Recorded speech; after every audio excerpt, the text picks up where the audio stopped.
Bienvenidos todos, especialmente los alumnos. Hace bastante ilusión hablar para un público tan variado. Me he olvidado poner una cosa, siempre falla algo en este tipo de tinglaos. Voy a poner una cosa que puede fallar o no. Aviso que vamos a hablar de ciencia, y una de las cosas que pasan siempre en ciencia es que las cosas casi nunca funcionan. De hecho, nunca funcionan. Es muy raro que algo salga bien. Esa famosa imagen que tiene de el científico este se ha pasado 30 años investigando sobre algo para encontrar algo. Sí, es que los 29 primeros no ha conseguido nada, todo le ha salido mal. Es el 30 cuando sale algo, el día que sale, porque generalmente no sale. Bueno, vamos a hablar hoy de cambio climático, ¿vale? De la ciencia del cambio climático. Insisto, vamos a hablar de ciencia, y voy a quitar esta cornisa que me está molestando ahora mismo. A ver si acierto. ¡Ah! Soy un genio. Bueno, hay una preocupación por el cambio climático, ¿no? Todo el mundo lo sabe. Se habla en todas partes, sale en los medios, sale en la tele, sale en la prensa, sale en el ascensor, sale hasta en los entrenamientos, sale en cualquier lugar, todo el mundo habla de cambio climático. ¿Tenemos cambio climático? ¿No tenemos cambio climático? Estos días todo el mundo ha estado protestando. ¡Qué calor! Y ayer estaba en Sevilla y decía la gente, ¡qué frío! Y estaba basado en Sevilla, claro. Yo vengo de aquí, en Sevilla, pues el concepto de calor-frío es un poquito distinto del nuestro, ¿no? El clima, o el tiempo, mejor dicho, es una cosa a la que generalmente nos adaptamos.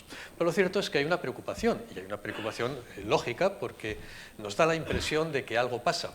Bueno, nos da la impresión a muchos, y a otros puede que no les dé esa impresión. Una de las razones por las que tenemos aquí esta conferencia es para ver si hay o no hay algo ahí detrás, ¿no?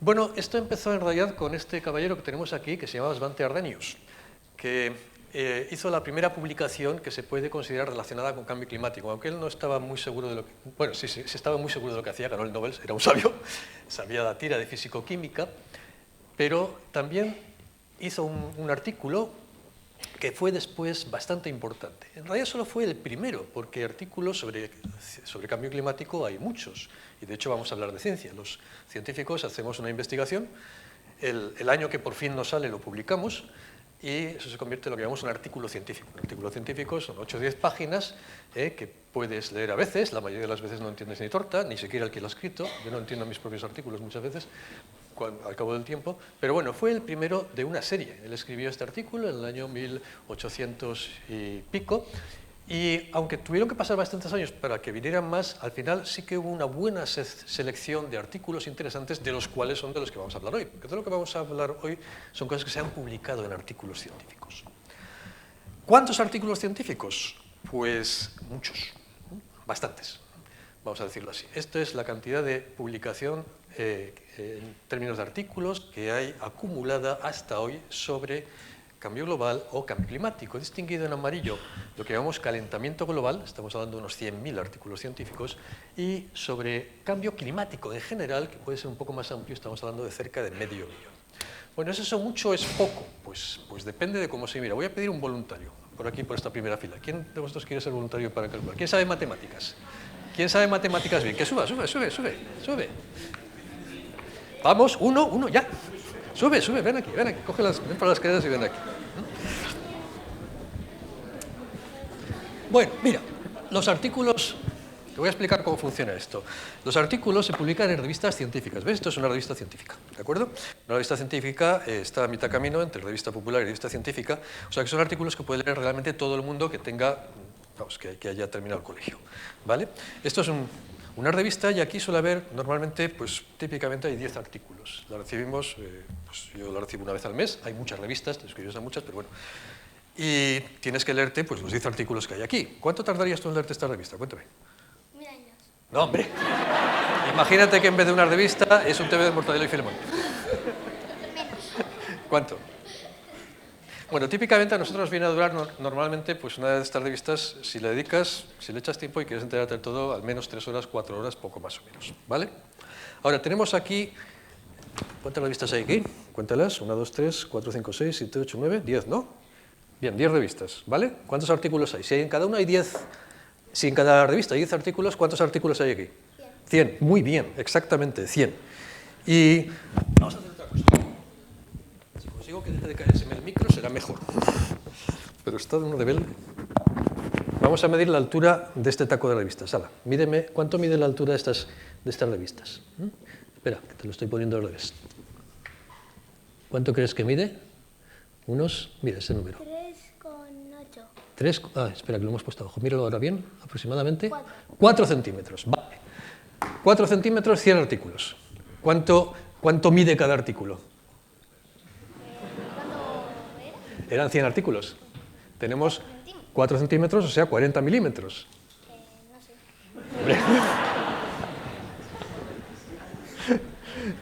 Bueno, yo creo que sí que lo sabes, ¿eh? 4 centímetros, son 40 milímetros, entonces tenemos 100 artículos, 0,4. Los decimales sí que los sabes manejar, ¿no? Bueno, ahora imagínate que te digo, tenemos que leernos los artículos que se publican en un año. En un año son unos 50.000. Si en un año hay 50.000 artículos, y 100 artículos son 4 centímetros, ¿cómo harías? Dime cómo harías la operación. No me digas los números, sino qué harías. ¿Lo sabes? ¿O te ayudo? Bueno, te ayudo. Solo hay que dividir. Solo hay que dividir, nada más.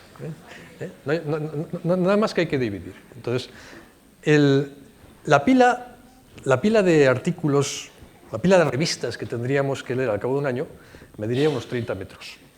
30 metros. ¿30 metros mucho o poco? ¿Cuánto crees que mide esto de alto? Menos de 30 metros. Vamos a ver cuánto mide de alto. Tengo por ahí un metro en alguna parte. Aquí. O sea, ¿la pila llegaría hasta el techo? Vamos a ver. Vamos a medir esto. Volvemos a ir cachando. Vale. ¿Cuánto mide esto? 4 metros. O sea que es una pila bastante más alta que esto, ¿no? Pues eso es lo que en teoría tendríamos que leer, si más que esta altura es lo que tendríamos que leer cada año si quisiéramos enterarnos de todo. ¿Te parece fácil? Claro, y como no te parece fácil, nadie lo hace. Yo tampoco. Hala, siéntate. Muchas gracias, chaval.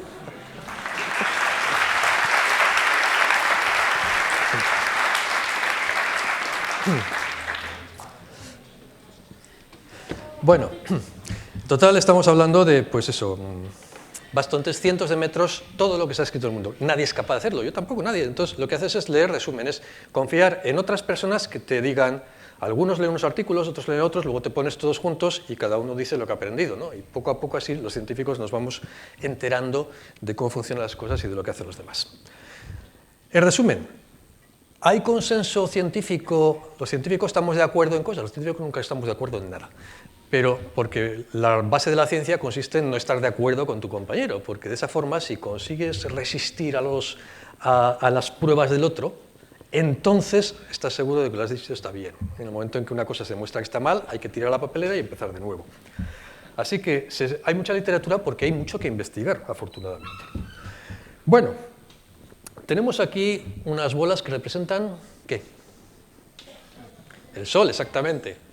El Sol, que es así de grande, y a la misma escala tenemos esto de aquí, que es la Tierra. La Tierra es, evidentemente, muchísimo más pequeña que el Sol. De hecho, si cogiéramos esta... ahí fuera tenemos una Tierra, pero es como muy grande, pero si tuviera el tamaño de este melocotón, el Sol sería bastante más alto que cualquier rascacielos más alto que tenemos por aquí en diámetro en proporción. El Sol tiene unas 1000 veces aproximadamente el radio de la Tierra. El Sol es extremadamente grande, pero es el que al final manda. Si hay Sol, hay vacaciones. Si no hay Sol, no hay nada. Si no hay Sol, no hacemos absolutamente nada. Bueno, la razón por la que existe clima es porque hay Sol, evidentemente. Y la razón por la que el clima es como es porque el Sol está donde está, y la Tierra está donde está, y tiene los tamaños relativos que tienen. Es decir, de la astrofísica, en último término, depende absolutamente todo. Pero solo de la astrofísica no. Si solo fueran las posiciones del Sol y la Tierra, la Luna sería un lugar estupendo para vivir y todos sabemos que no hay quien viva allí, ¿no? Es bastante difícil. El Sol está emitiendo radiación, como sabemos, y la forma de la radiación está gobernada por unos principios físicos que desarrollaron estos señores de aquí, Stefan Boltzmann, Wien y Kirchhoff. Y básicamente dice lo siguiente: todos los objetos brillan. Todos los objetos significa todos los objetos. Cualquier cosa que haya en el universo está brillando, aunque no lo parezca. Todo está brillando. Lo que pasa es que no necesariamente lo podemos ver. Nosotros vemos los objetos que brillan con luz propia cuando tienen una cierta temperatura, que es la otra ley. a más temperatura el color de ese brillo es mayor. Pero, como he dicho, todos los objetos brillan y creo que se puede demostrar con facilidad si consigo enchufar esto aquí y que no se estropee, cosa que a veces es un poco complicada. Un momentico. La estoy poniendo al revés, ¿verdad? Justo. Qué listo soy. Voy a encenderlo. Y cuando digo todos los objetos, es cualquier cosa que no esté en el cero absoluto, cualquier objeto que esté a una temperatura determinada. Solo que, como dice la ley de Wien, el color del brillo depende de esa temperatura. Es decir, que objetos que estén más calientes van a brillar más. Bien, lo que he enchufado aquí, si funciona, si está un poco rebelde, creo que se está actualizando algo, no sé qué. Bueno, ya está. Es una cámara termográfica, ¿vale? Y voy a intentar ponerla aquí delante para que se vea, si averiguo cómo era esto. Esto iba por HDMI, si no recuerdo mal. ¡Sí! ¡Sí! Madre mía. Espera un momento. Este es otro problema distinto. La cámara tiene un micro, lo que significa que yo tengo que bajar el volumen de esta cosa y no tengo ni idea de cómo se quita el volumen de la cámara. A ver. No, sí ha sido la cámara. Es que ha transmitido el sonido desde aquí, desde la cámara. Vale, ya tengo el volumen aquí, lo voy a bajar al mínimo. El volumen de todo lo que sea.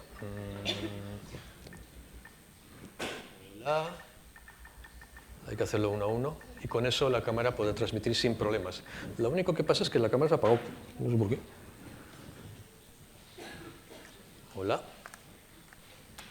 La cámara ha decidido dejar de funcionar, con lo cual me va a fastidiar toda la demo. A ver, HDMI, está la entrada, debería estar funcionando, pero no quiere chutar. Lo voy a reconectar. A ver, tiene un off, tiene un off, tiene un on y tiene un off, tiene un off.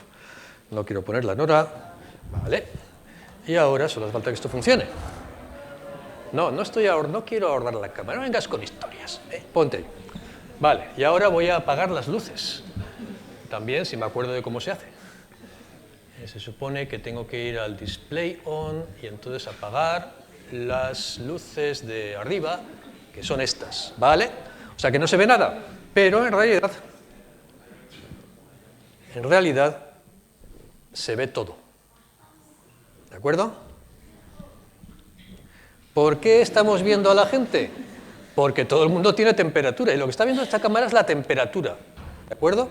Estamos viendo lo que estamos emitiendo simplemente por tener una temperatura, por obedecer a las leyes físicas, que son leyes a las que hay que obedecer siempre, ¿no? Como a todas. Muy bien, voy a volver a encender las butacas y continuamos. Entonces, todo esto que estamos viendo se puede traducir en que vuelvo al PC, y el PC entonces ahora debería irme. Hola, despierta. Vamos. PC otra vez. Eso es. Una de las leyes importantes, como digo, es que el color depende de la temperatura. A longitudes de onda más largas tenemos, a temperaturas más bajas tenemos longitudes de onda mucho más largas. Aquí están las ondas. Esto es el infrarrojo, hay mucho infrarrojo por ahí, las ondas de radio estarían a la altura de la clínica, las ondas de televisión un poquito más para allá, las ondas de radar todavía más lejos, el microondas un poco en medio, en fin. Y por allá tendríamos el ultravioleta, y mucho más allá del ultravioleta, que son cosas que no vemos, tendríamos los rayos X, los rayos cósmicos, etc. Pero básicamente lo que nosotros podemos ver con nuestros ojos es el visible, y lo que esta cámara ha visto es esto. Esa cámara termográfica ha visto esto. Bueno, ¿por qué es importante esto? Porque como el máximo, esto es la cantidad de radiación que emite, el máximo vemos que se va yendo hacia longitudes de onda más cortas y va cambiando el color, ¿no? Con temperaturas bajas tenemos colores rojos, con temperaturas altas tenemos colores azules, esto es lo normal, y ahora la cuestión es, bueno, ¿y el Sol, que es el que está mandando radiación, dónde emite? Bueno, pues el Sol está emitiendo en el amarillo. Básicamente está muy centrado en el amarillo, ¿de acuerdo? Bien. Esa cantidad de luz está llegando a la Tierra, ¿de acuerdo?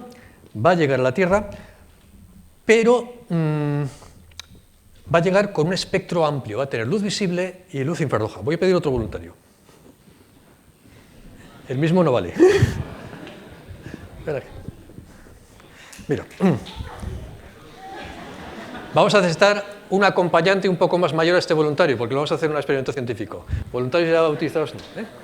Toma, esto va a ser tu cuaderno de investigación. A partir de ahora tienes que manejarlo. Aquí vas a anotar los datos que vamos a recoger, ¿de acuerdo? Necesitamos un voluntario mayor. Más mayor, bastante más mayor, que acompañe a nuestro voluntario. ¿Algún alumno de bachillerato quiere venir? A ver, tú, el de allá. Te designo voluntario, ven para acá. Mira, esto es un termómetro, ¿vale? Entonces, a veces hay que apretar 2 o 3 veces. A ver, ahora, ya ha salido. Cuando sale la luz está funcionando. Ha leído aquí una temperatura que dice 21 grados, ¿lo ves? ¿Lo podemos poner delante de la cámara? No, claro, puedo poner para que se vea. ¿De acuerdo? Y ahora vais a salir ahí fuera. Y vais a hacer lo siguiente. Me vas a apuntar al suelo, fuera del edificio, ¿de acuerdo? Apuntáis al suelo y aquí anotáis la temperatura. Luego apuntáis a la hierba. Vais a la hierba y apuntáis a la hierba y anotáis la temperatura. Se apunta apretando aquí, ¿de acuerdo? Si falla, le das varias veces. Y luego tenéis que apuntar al techo. Perdón, al techo no, al cielo. Al cielo. Y hay que apuntar a 2 sitios, ¿de acuerdo? Hay que apuntar, si hay suerte, hacia una nube y hacia el cielo que no tenga nubes.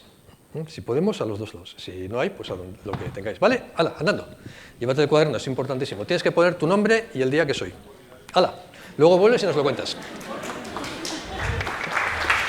¿Rápido?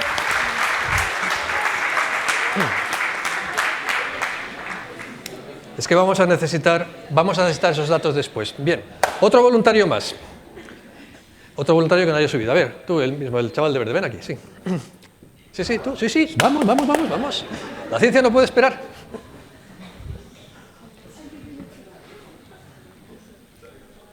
¿Sabes manejar esto, no? Un ordenador con ratón y tal. ¿De acuerdo? ¿Sabes? ¿O no? ¿Sabes manejar esto? ¿Sabes manejar un trackpad? Uy, estás poco averiado tú. Bueno, mira, lo que estamos viendo aquí es la Tierra y el Sol, ¿lo ves? ¿De acuerdo? Y esto es una persona que está... ¿Dónde está? ¿Qué continente es este? ¿Lo reconoces? África. Vamos a subirlo, usa el trackpad, se pincha aquí y vamos a subir al... A ver, busca el ratón, ¿dónde está el ratón? Espera que lo hemos perdido. Uy, lo hemos perdido, perdón. No sé qué hemos hecho, pero hemos perdido el ratón. Ahora, vale. Coge el ratón y sube a esta persona más o menos a donde estamos nosotros, ¿ves? La altura de España. Súbelo hasta ahí. Tienes que pinchar y subirlo. Pincha, clac, y ahora súbelo. ¿Te ayudo yo? Espera, te ayudo yo. Vale. ¿Qué ha pasado aquí abajo con los rayos del Sol? Son más oblicuos, ¿de acuerdo? O sea, si una persona vive más al sur, los rayos del Sol llegan más verticales, ¿de acuerdo? Y si vive más al norte, pues llegan más horizontales. ¿Eso es importante? ¿Tú qué crees? Sí. Efectivamente, porque el calor importa de lo verticales que sean los rayos. Si vemos cómo se extienden esos rayos del Sol sobre el suelo, que es una mancha amarilla, no sé si ahí se ve muy bien. Mira, ¿ves? Cuanto más verticales le pillen, más pequeña es la mancha, lo que significa que la misma cantidad de energía acaba concentrada en el mismo sitio. Y cuanto más arriba, más estira. La energía se dispersa por una superficie mayor y, por tanto, tocamos a menos fotones. ¿De acuerdo? Ahora vamos a hacer una cosa, vamos a cambiarlo de invierno a verano. Ahora estamos en febrero, ¿no? ¿De acuerdo? Vamos a intentar arrastrar esto de febrero hacia junio. Venga, intenta arrastrarlo. Pincha 2 veces, clic, clic, y ahora arrastras. Eso es, muy bien. ¿Qué pasa con los rayos de sol? Pues que, claro, en verano te están pillando mucho más verticales. Esta es la diferencia de verano e invierno. En verano e invierno, en el hemisferio boreal, es que estén pillándonos los rayos más verticales, como ahora, que es verano, o más horizontales, invierno. Por tanto, la cantidad de energía que nos llega a cada centímetro cuadrado de piel es mayor en verano e invierno. Mayor. Claro, y en invierno mucho menor. Exactamente, eso es. Bueno, pues esto importa porque al final de cuentas la Tierra está siempre dando vueltas, una detrás de otra, y pasando por las estaciones. Pero afecta mucho más a los que están muy al norte, a eso les afecta mucho más la diferencia, ¿ves la diferencia es cómo se estira el rayo? De los que están en el Ecuador, donde las diferencias son mucho más pequeñas. Pero aún así, si miramos todo el año, la cantidad de radiación que llega en el Ecuador es mucho mayor que la que llega arriba o abajo. ¿Vale? ¿Lo has pillado? Sí. Perfectamente. Hala, gracias. Bueno, vamos a seguir.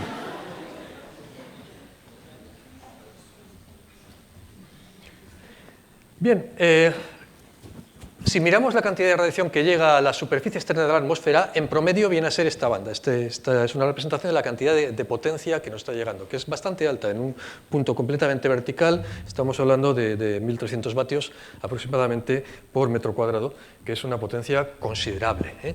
Claro, evidentemente pues cambia de invierno a verano. Esto es el verano del invierno, ¿eh? ¿Qué pensáis? Esto para nosotros es nuestro invierno o el verano de los del sur. Y esto es nuestro verano o el invierno de los del sur. Vale, pero esto es lo que llega, esto está calculado de forma teórica, esto es un cálculo puramente teórico, ¿de acuerdo? Es lo que llega al exterior de la atmósfera. Ahora bien, a veces conviene pasar de la teoría a la práctica, ¿no? Y la teoría dice que eso es lo que llega a la Tierra, ¿eh? Pero la práctica... Muy bien, gracias. Luego te lo quedas y luego nos lo vas a leer, ¿vale? Vale.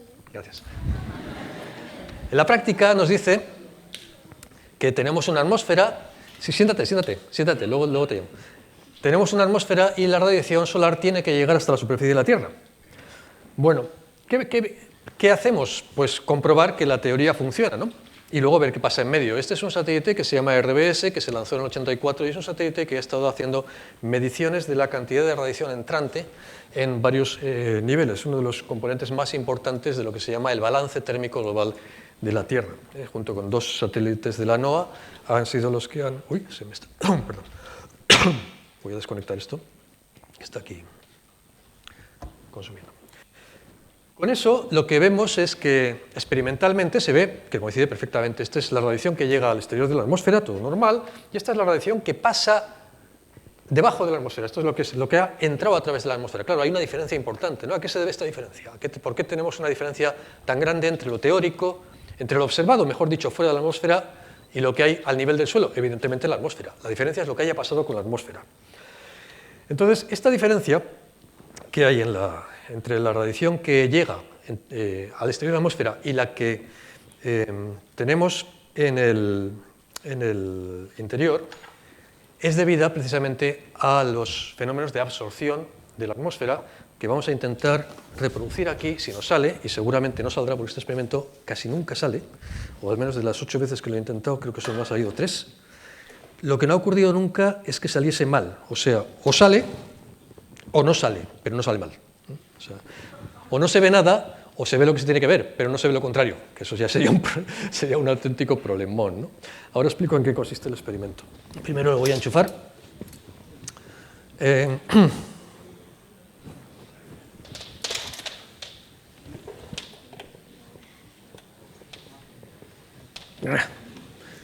Está rebelde. Bueno, aquí tenemos luz, vamos a llamarle solar, ¿de acuerdo? Y aquí tengo atmósferas, artificiales, pero atmósferas. Esta es una atmósfera seca, es una atmósfera que en concreto tiene aire sintético, es decir, es una mezcla de nitrógeno-oxígeno, y esa cosa que hay ahí abajo es un desecante para asegurarme de que haya poca humedad, ¿vale? Esta es una atmósfera perfectamente normal, es aire, pero tiene una concentración relativamente alta tiene un poquito de agua, está húmeda, y de dióxido de carbono que he sacado de una botella que tenemos ahí de dióxido de carbono. Las voy a poner más o menos centradas, de manera que queden igualadas con la luz, y vamos a dejarlas funcionar un poco. Pero de momento sí que las voy a medir. ¿Dónde está mi termómetro? ¿Lo he perdido?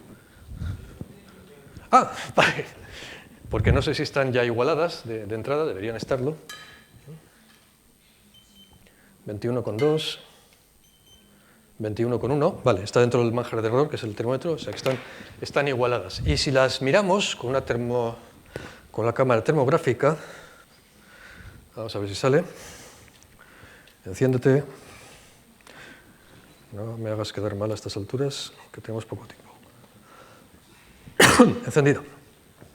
Bueno, encendida. Tiene que calentarse, ajustarse, decir hola, decir, bueno, ¿qué ambiente tengo aquí? Estoy trabajando en un alto horno, estoy trabajando en una nevera. ¿Dónde estoy trabajando? Eso le cuesta un ratito, está en ello. Bien, ya está.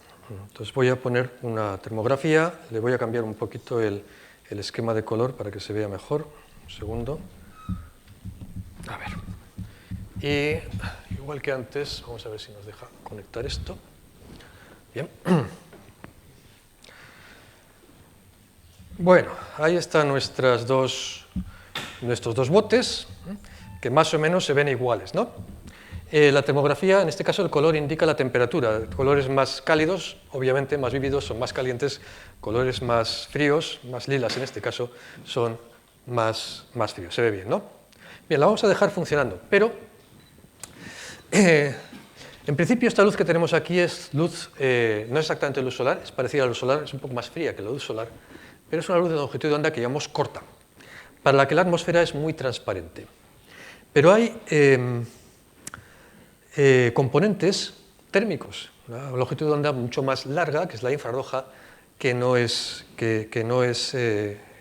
a la que la atmósfera tiene ya transparencias un poco diferentes, ¿no? De momento todo esto sigue igual, tan fríos, pero vamos a hacer un pequeño cambio, y es que voy a intentar colocar esto más o menos también centrado, igualado, misma posición aproximadamente, espero no equivocarme mucho, más o menos.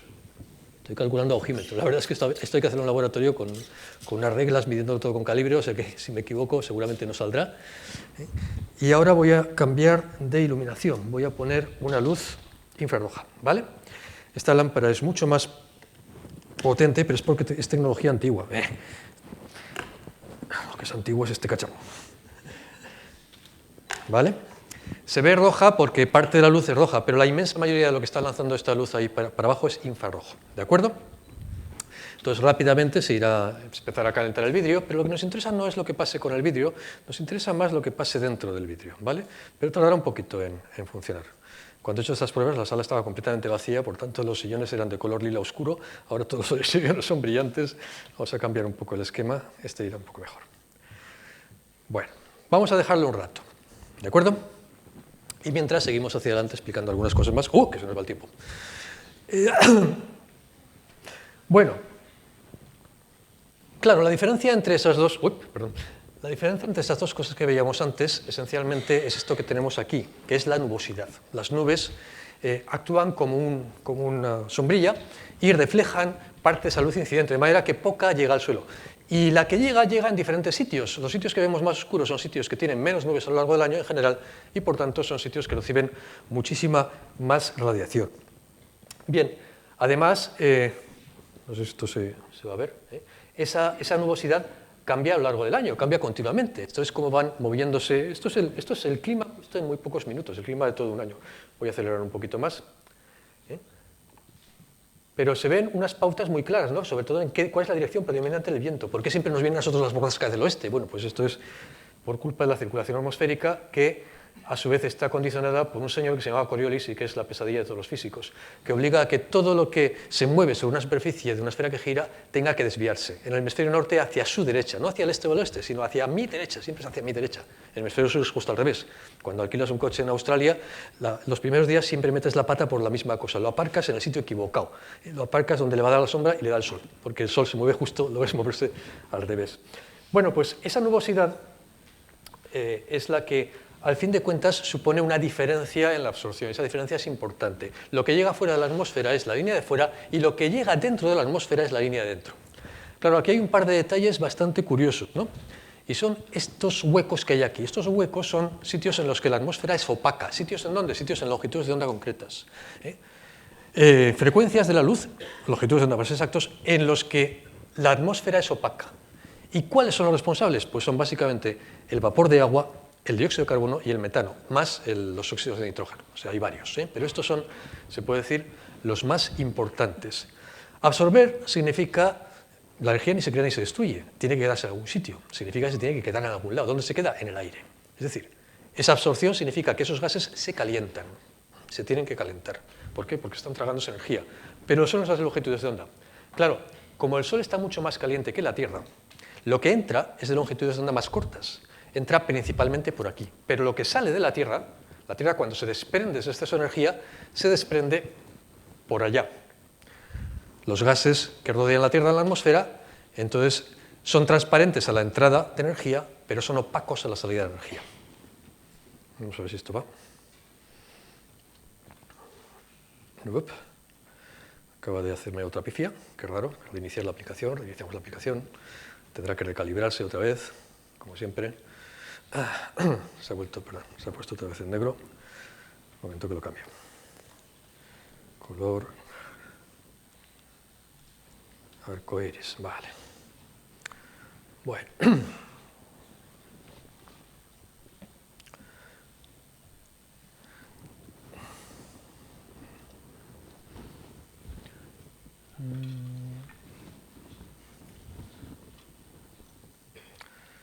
Bueno, quiero que nos fijemos en un detallito, no sé si se ve muy bien. Todo.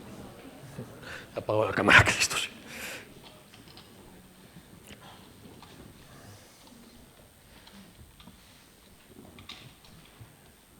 Espera un momento. A ver, hola, despierta, despierta. No. Que no te apagues, que no me da no fastidies. Bueno, ya está. Quiero que veamos un poco la diferencia entre, en la parte de arriba se ve la diferencia entre el bote derecho y el izquierdo. ¿Qué tiene el derecho más y qué tiene el izquierdo más? Más rojo el derecho y más azul el izquierdo, ¿verdad? ¿Qué significa? Que hay una diferencia de temperatura. En este poco rato ya pilla una diferencia de temperatura. ¿Por qué? Porque este bote, el de la derecha, está lleno de gases de efecto invernadero. Está lleno de dióxido de carbono, pero quizás ese no sea el más importante. Bueno, es importante, importantísimo, pero también está lleno de agua o de vapor de agua. Y el vapor de agua es un gas de efecto invernadero espectacular. 22,6, no, 22,7, qué horror, me está engañando. ¿Eh? Ah, bueno, sí, es cierto. Esto no se puede hacer con la lámpara encendida. Bien, es igual. El caso es que tenemos el bote de la derecha está calentándose más que el bote de la izquierda, ¿vale? Bueno, los dejaremos ahí un rato funcionando. Esto es en la atmósfera. Claro, ¿qué pasará en el resto del planeta? ¿Nuestro planeta es cómo se llama? ¿Cómo se llama el planeta, chavales? Tierra. ¿Pero está bien o se debería llamar de otra manera? ¿Cómo se debería llamar? Talasas, océano. Tenemos 3/4 partes de agua, ¿no? ¿Qué pasa con el agua? Lo que pasa con el agua es bastante más interesante. Nora, ¿me traes un océano aquí? Un océano, por favor. Bien. Lo que llega arriba, lo que pasa a través de la atmósfera, la Tierra tiene que desprenderse de ese calor y lo desprende en longitudes de onda larga, más allá, en estas longitudes de onda larga que son principalmente infrarrojo. Y llamamos balance al equilibrio entre lo que entra y lo que sale. Y el balance es esto que tenemos aquí. Esta gráfica de aquí es el balance neto. Rojo significa la Tierra está absorbiendo a lo largo del año, en general está siempre absorbiendo. Azul está desprendiéndose de calor. Y las cosas tienen que estar igualadas. La Tierra se va calentando hasta que la suma neta de esto, es decir, el rojo y el azul, se cancelen entre sí. Se cancelan entre sí, eso es lo que pasa. La Tierra va subiendo temperatura hasta que se cancela entre sí. A partir de ahí no puede calentarse más. Pero claro, si entra más radiación, tiene que subir más temperatura hasta que también se cancele. Conservación de la energía. Ni se crea ni se destruye, no puede ir a ninguna parte. ¿De acuerdo? Es una ley física, no se puede obviar, no se puede evitar. El resultado es la temperatura media de la Tierra. Este es un gráfico de la temperatura media de la Tierra anual. Bien, ¿qué relación tiene entonces la temperatura de la Tierra con los gases de efecto invernadero? Pues lo que descubrió nuestro amigo Arrhenius hace algún tiempo y pasó bastante desapercibido hasta los años 50, cuando un señor que se llamaba Keeling, que vivía aquí en las Islas Hawái, un sitio muy interesante, este señor, Charles Keeling, en el observatorio del Mauna Loa, que está muy alto, hace un frío del patín ahí, se dedicó todos los días a abrir una de estas botellas de vidrio, llenarlas con aire del Mauna Loa y después mandarlo a analizar. Y el resultado fue esta famosísima gráfica en la que el dióxido de carbono, que es lo que analizaba, iba subiendo a lo largo del tiempo. Empezó en el 58, esto se publicó en el 75, tardaron bastante en publicarlo, iba subiendo a lo largo del tiempo y además tiene una oscilación. ¿Por qué vemos una oscilación? ¿Con qué frecuencia tiene esa oscilación? ¿Es una oscilación diaria, mensual, semanal, olímpica, anual? Es una oscilación anual, tiene subidas y bajadas anuales, porque la vegetación absorbe dióxido de carbono cuando está creciendo y lo suelta cuando está en estado vegetativo o cuando está descomponiendo. Entonces aquí lo que estamos viendo son las épocas de crecimiento anuales. Esa gráfica tenía un problema y es que en realidad es esta gráfica. La gráfica de antes en realidad es esta. ¿Qué pasaba con la de antes? Que no empezaba en el cero. La gráfica empieza en el cero.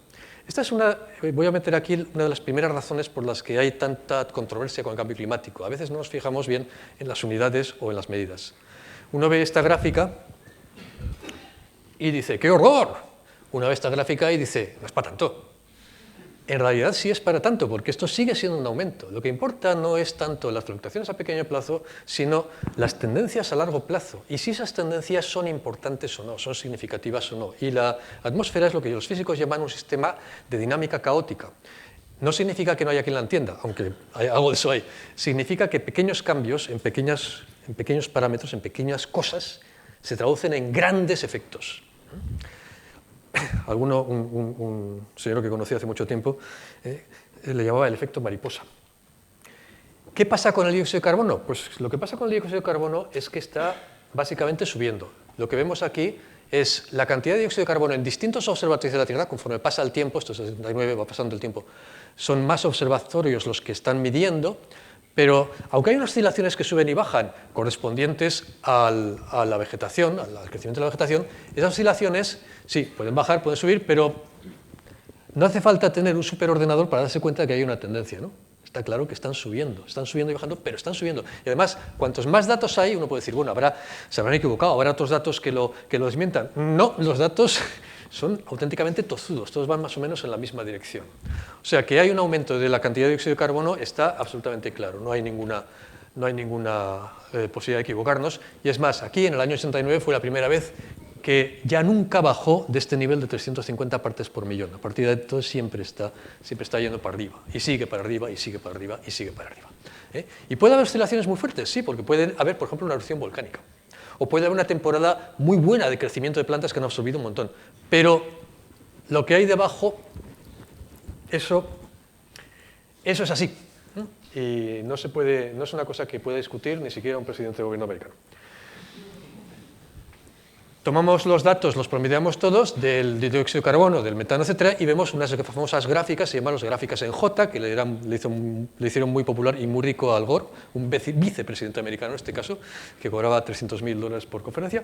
Y esto es lo que tenemos ahora mismo, un aumento en esos gases de efecto invernadero que ya hemos visto que se calientan cuando están absorbiendo radiación infrarroja. Bien. Vamos a volver aquí otra vez a la gráfica esta que tenemos de estas temperaturas del aire, pero a cierta elevación, para tener todo un poquito más homogéneo. Pero bueno, el hecho es que las cosas salen. ¿Dónde está nuestro experimentador que ha hecho el experimento de fuera? Ah, dime los datos. A ver, ¿qué temperatura teníamos en el suelo? 15,7. ¿Y en la hierba? ¿Y por qué está más fría? Te lo diré yo, porque se evapora el agua, las plantas respiran, evaporan agua y al evaporarse, igual que cuando tú sudas te enfrías, las plantas se enfrían continuamente simplemente por su actividad. ¿Y has apuntado al cielo? ¿Y qué salía? Dime. ¿Apuntando a una nube o apuntando al cielo sin nubes? ¿O había nubes, no había nubes? ¿Cómo estaba el cielo? ¿Despejado o con nubes? Con nubes. 7,2 es que el cielo estaba con nubes. ¿No has encontrado ningún trozo sin nubes? Sí. ¿Ah, sí? ¿Seguro que era sin nubes? ¿Estabas apuntando bien? ¿Has mirado el láser a ver si llevaba la nube? Bueno, seguramente el experimento hay que repetirlo varias veces. Ahora tendrías que volver a salir, pero no lo vas a hacer, tranquilo. Pero si realmente el láser estuviera apuntando a un sitio sin nubes, la temperatura hubiera sido bastante más baja, típicamente varios grados bajo cero. ¿Por qué? Porque las nubes también absorben la radiación que sale de la Tierra, se la quedan como una manta. Pero si no hay nada encima, si está despejado, entonces el termómetro está viendo el universo, lo que está afuera, y la temperatura siempre bajo cero. Miramos para arriba y da bajo cero, aunque sea de día. Bien, eso es simplemente parte de ese equilibrio que tiene la Tierra. Vamos con las observaciones. Volvemos a... Uy, tengo solo unos pocos minutos. A las observaciones. Miramos la temperatura media de la Tierra, de acuerdo al cabo del tiempo, del 60 al 90, por ejemplo, y sale una temperatura determinada, la temperatura promedio de la Tierra. ¿Cómo sacamos el promedio? Cada puntito de estos tomamos el valor, sacamos la media de todos, esa es la temperatura media de la Tierra. Eso parece que es simple, pero en realidad no lo es, ¿no? Y sale una temperatura media, la que sea, ¿no? Tomamos una referencia, por ejemplo, la época en la que yo me educaba, del 60 al 90, poco más o menos. ¿Qué pasa en los años anteriores? Podemos hablar de la temperatura anterior porque miramos los registros así históricos, ¿no? Y nos encontramos con que en todos los años anteriores la temperatura general media de la Tierra era como medio grado más baja. ¿Qué pasa a partir del 90? Pues que la temperatura de la Tierra es en general más alta. Esto se llama un gráfico de anomalías. Anomalía significa diferencia con respecto a una base. La base que estamos tomando de consideración es esta, y esto es menos que la base, y esto es más que la base. ¿De acuerdo? Esto es lo que hay como temperatura promedio de la Tierra. Pero claro, la Tierra se calienta de forma diferencial, no es todo igual en todas partes, ¿no? Y si miramos trozo a trozo, lo que hay, las diferencias son muy notorias. Por ejemplo, ciertas zonas se están calentando mucho más. ¿Qué zonas están calentando mucho más? Las que menos nos interesa que se calienten. ¿Qué son? El Polo Norte. ¿Por qué nos interesa poco? Porque el Polo Norte está lleno de hielo. Y el hielo es un reflector. El hielo refleja radiación. Pero si no refleja radiación, entonces tenemos un problema. Porque si no refleja radiación, porque hay poco hielo, si la radiación llega al agua, el agua la absorbe con mucha facilidad. Oye, esto está sin encender. Vale, ya sabía yo que algo no cuadraba aquí, no pasa nada. Esto nos hemos ido despistando. Precisamente vamos a poner aquí una radiación en mitad del polo. Ahora. Esta es la...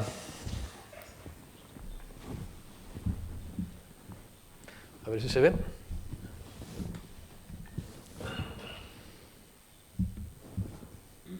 ¿Se ve el acuario ahí de color azul? Bien, lo hemos iluminado con luz normal, luz blanca. Por tanto, en principio, no hace nada. Se queda toda la temperatura del agua a la que estaba. Vamos a encender las luces solares. ¿Dónde está la...? Toma, enciéndelo. Gracias.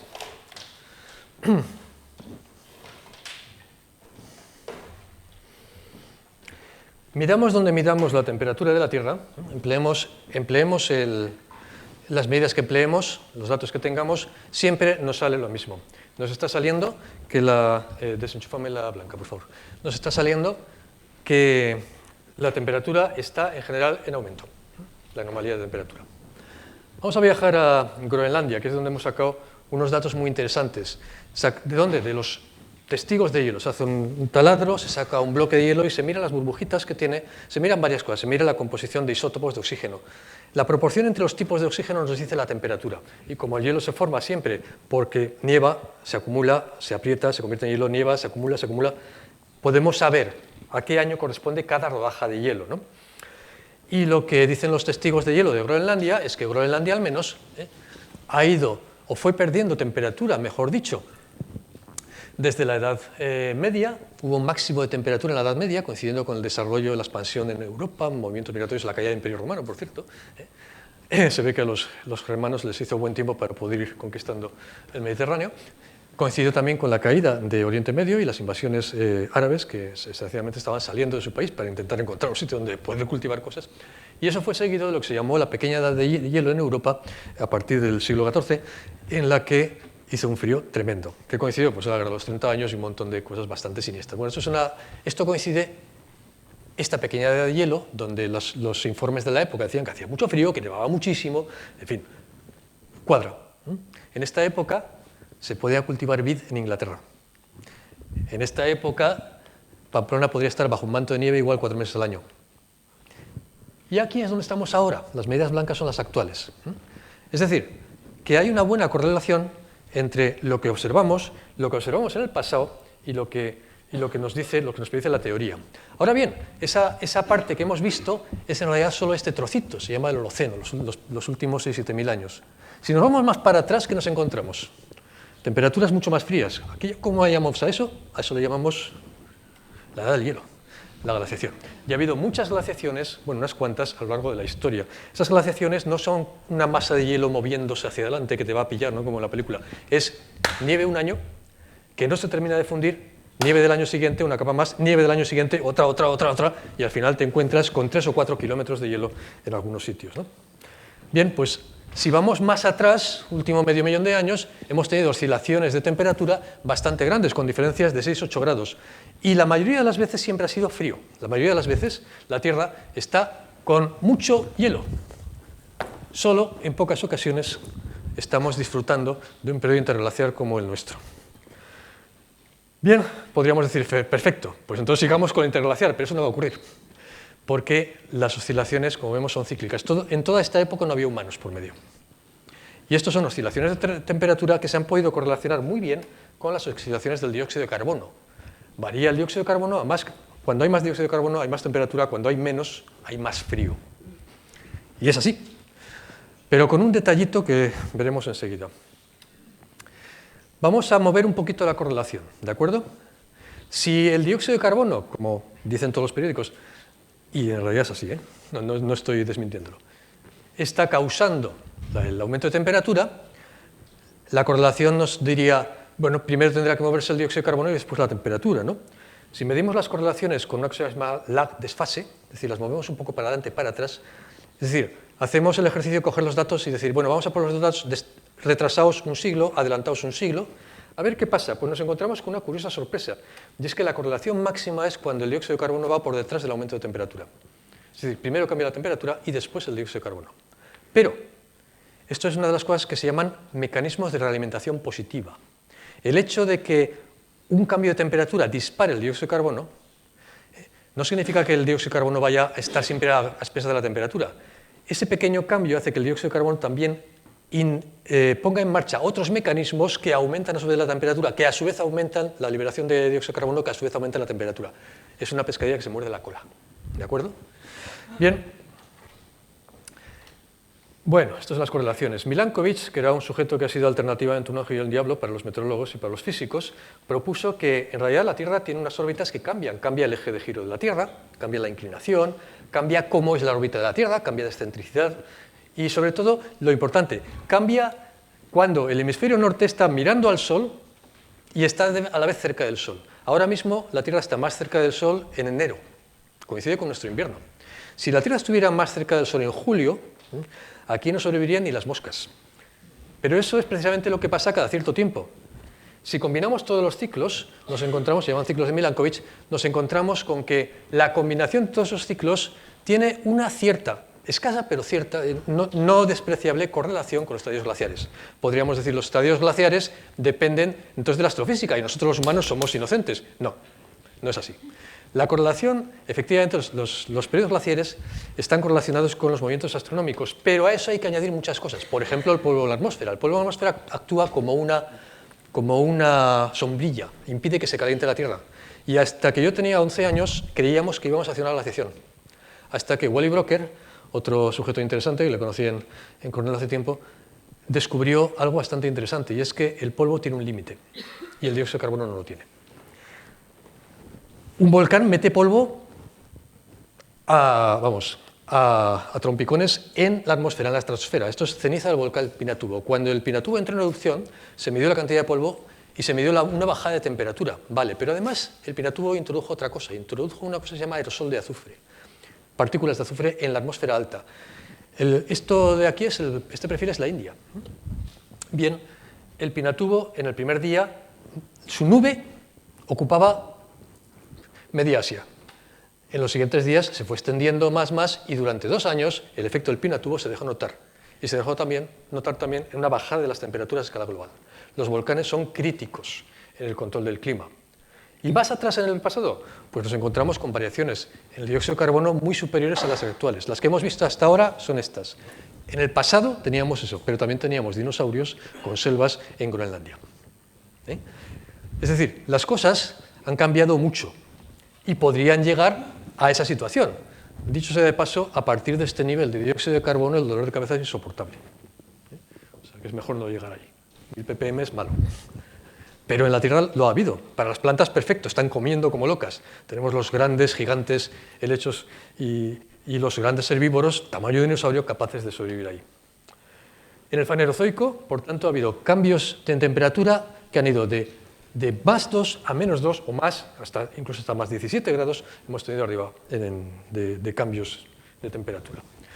Nuestro acuario debería estar calentándose y debería estar simulando esta situación en la que, si esto vuelve a ponerse en marcha, quizás haya aparecido una cosa que llamamos termoclina. Sí, ahí se ve una superficie de color rojizo, ¿no? No lo he puesto, perdón. HDMI. ¿Vemos la superficie de color rojo y luego una banda amarilla? Más o menos. Estoy apuntando como están las luces encendidas, se recalibra con las luces. Bueno, ¿Se distingue el acuario? Esa superficie que estamos viendo es la superficie del acuario, está caliente, pero en cambio el fondo sigue estando igual de frío que antes. Esto es lo que pasa en el océano. La superficie se calienta y se diferencia de la parte de abajo con una cosa que se llama termoclina. Bueno, pues esa superficie calentada es la que pone en marcha las corrientes oceánicas, las corrientes marinas, que son importantísimas. ¿Por qué las corrientes marinas son las que arrastran el calor? Que te pongas en marcha, caray. No quiere. Ya está. ¿Vale?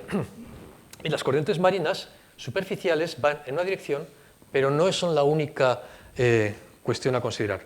Estas corrientes oceánicas se modelizan, son muy difíciles de modelizar, hace falta mucha potencia de cálculo, pero cuando se modelizan salen relativamente bien. Lo que vemos aquí son corrientes cálidas dando la vuelta al cabo de una esperanza. Y me interesa ir a una corriente muy concreta, que nos interesa en particular, a ver si la pillo. Ahí arriba, esto es el Brasil, la corriente del norte del Brasil. Nos interesa ir a esta famosísima corriente, ¿cómo se llama? La corriente del Golfo, perfecto. ¿Por qué es importante? Bueno, aquí es en invierno, pero vamos a avanzar un poco hacia el verano. Marzo, abril, mayo, junio, y tenemos ahí esa banda de agua caliente. ¿Qué hace esta banda de agua caliente? Evitar que Europa se congele. Esta banda de agua caliente está evitando, nos está enviando calor desde el trópico y evita que en Europa nos cubramos de hielo. Madrid y Nueva York están a la misma latitud. Las nevadas en Madrid, pues los de Nueva York ya quisieran tener el clima de Madrid, supongo que no, no estoy seguro, y los de Madrid en Navidad ya quisieran tener las nevadas de 2 metros de Nueva York. La diferencia es la corriente del Golfo. Bueno, pues esa corriente del Golfo forma parte de un sistema mucho más amplio que descubrió Wally esto es en el año 79, si no recuerdo mal, que se llama la corriente termomarina profunda y que incluye aguas superficiales y aguas profundas. ¿Cómo tenemos la superficie, la capa de arriba? Ahora. Dime la lectura de la superficie arriba del todo. ¿Cómo anda?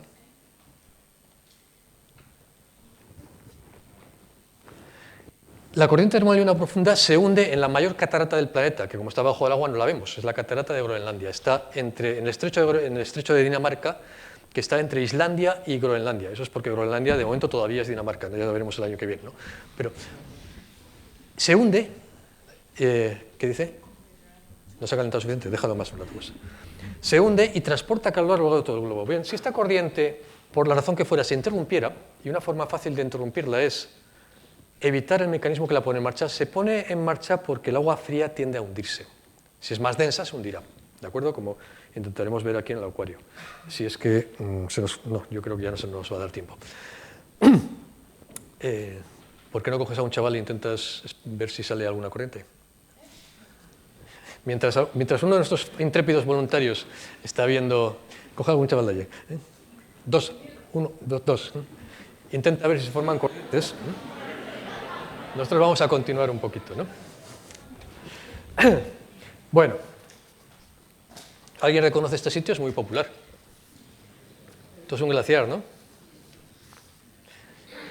La cuestión es, este movimiento en el clima, este cambio del clima, ¿se manifiesta en algo? Lo estamos observando. ¿Cuál es el consenso científico en si hay o no hay efectos? El consenso es que lo hay. El consenso es que existe una causa para el cambio climático. El consenso significa 97% de los científicos que se dedican a esto están de acuerdo en eso. Hay un 3% que discrepa en los detalles, pero eso digamos que entra dentro de lo normal. Dicho sea de paso, hay 7 millones de científicos en el mundo y a esto se dedican cerca de 100.000. Este es el glaciar Perito Moreno en Argentina. Y lo que está pasando en general con los glaciares es que son muy sensibles precisamente a estas corrientes. Como he dicho antes, si por lo que sea el hielo se rompe y deja ver el agua de debajo, el agua, que la vemos oscura, absorbe más temperatura, absorbe más calor, con lo cual se calienta un poquito más. Al calentarse un poco más, fuerza que se rompa un poco más el hielo. Cuanto más se rompe y más agua hay visible, tanto más se va a ir abriendo el hielo, tanto más se va a ir separando. Es un mecanismo de realimentación positiva. Y este mecanismo se ha observado bastante, se ha observado muchas veces. Se ha observado, por ejemplo, en el Polo Norte, donde los hielos, tanto la posición de invierno como la de verano, la extensión de invierno y la extensión de verano, a lo largo del tiempo se están encogiendo, pero especialmente la de verano, esta es la de verano, es la de invierno. Se está encogiendo lo suficiente como para incluso permitir el paso que se llama el paso del noroeste. De hecho, hace poco el paso del noroeste tenía trozos que estaban completamente abiertos. La extensión de hielo se ha reducido y si comparamos cómo era el máximo antes con el actual, pues esa es la reducción que hemos tenido hasta ahora. No sé si se ve eso bien. ¿Sale? ¿Todavía no se ve mucho? Lo que han hecho nuestros intrépidos voluntarios es echar unas gotas de tinta al agua, estas, y esas gotas de tinta se están moviendo, se están formando corrientes que recuerdan a las de la superficie oceánica. ¿Vale? ¿Por qué? Porque se forman pues, esas diferencias de presión. Si vamos hacia abajo, como está esto completamente lleno de burbujas, no se ve ni torta, no lo vemos hacia abajo. Habría que cambiar la cámara de posición. Pero esas corrientes quedan restringidas a una capa, y esa capa es la famosa termoclina. Dependiendo de la posición de la termoclina, las corrientes cambian de posición. Y es posible hacer cambiar el funcionamiento de una corriente simplemente porque la termoclina se haya movido. Bueno, ya es una consecuencia. Pero el hecho es que, como digo,